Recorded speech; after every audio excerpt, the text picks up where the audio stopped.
because it can capture your attention, your behavior, your habit.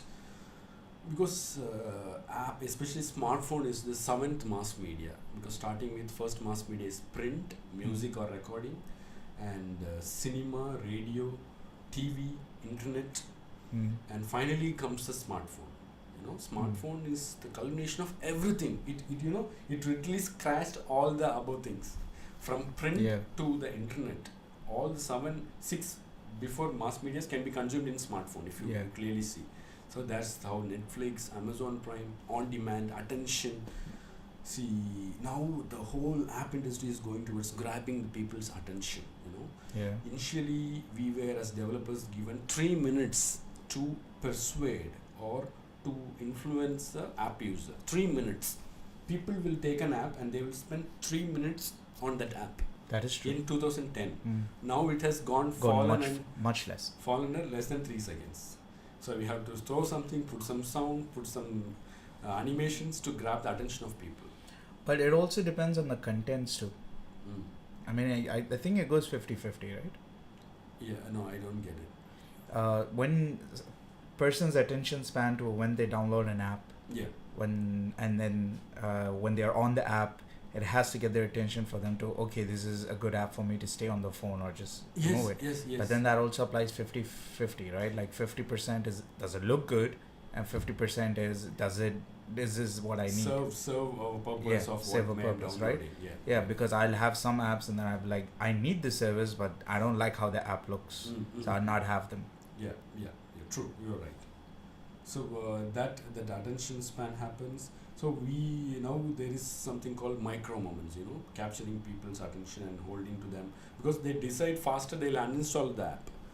We personally see as an app like a sofa putting in your home. And if every day if you sit in my sofa and enjoy whatever we are giving you, serving you, then we will be the billionaire.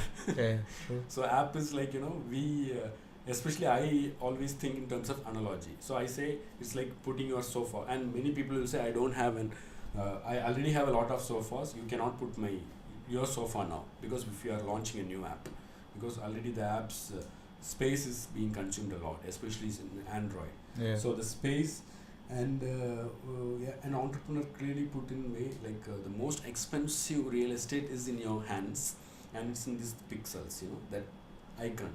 So that's the most expensive real estate, because like Facebook to be in your hand.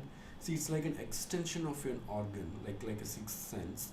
See, you even if you can try taking away a phone for a minute without knowing the other person, his behavior will change, your anxieties will go up, a lot of things will happen. I personally experienced that. Okay.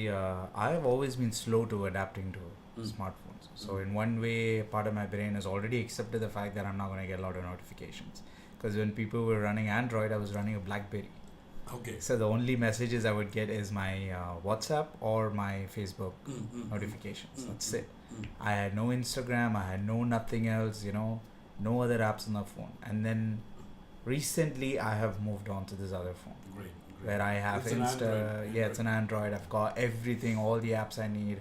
I play PUBG a lot in that. That's my gaming device only. Because I have some friends in Bangladesh, so it's easier for us to talk every day and just play kind of thing. It made it easier, but I experienced that 2 months where I didn't have the phone with me for 2 months. Okay.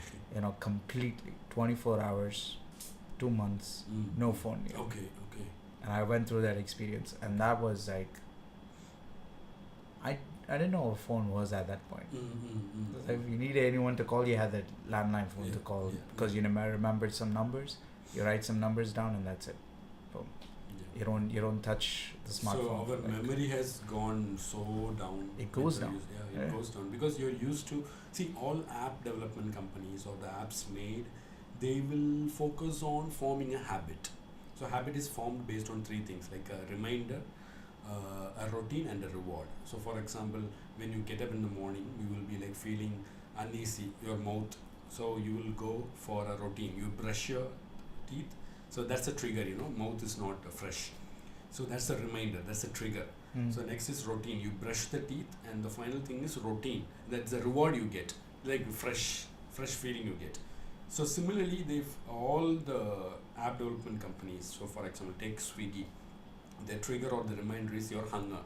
So once you are hungry, your subconscious will immediately go to the easiest option of clicking your smartphone with a tap away. Yeah. So that's the trigger point. So the routine is waiting for ordering and the guy delivering you. The reward is eating. So especially Uber and Ola takes like whenever you think of traveling, that's the trigger. So when apps come into your normal trigger points, definitely it will be in a habit. Yeah. So you will be like a Superman. Yeah. And all the apps are now being made like thinking people of all educational qualities, all IQ levels, because the UI is very very simple. Apple and Google has perfected it so much. Anyone can operate. Even if you give your phone to a non-technology guy, he will operate it. Yeah. Because it's made so simple. Yeah. So the apps come into the habit loop very easily. So because we work those apps and we try to bring into their trigger points, and it will work out.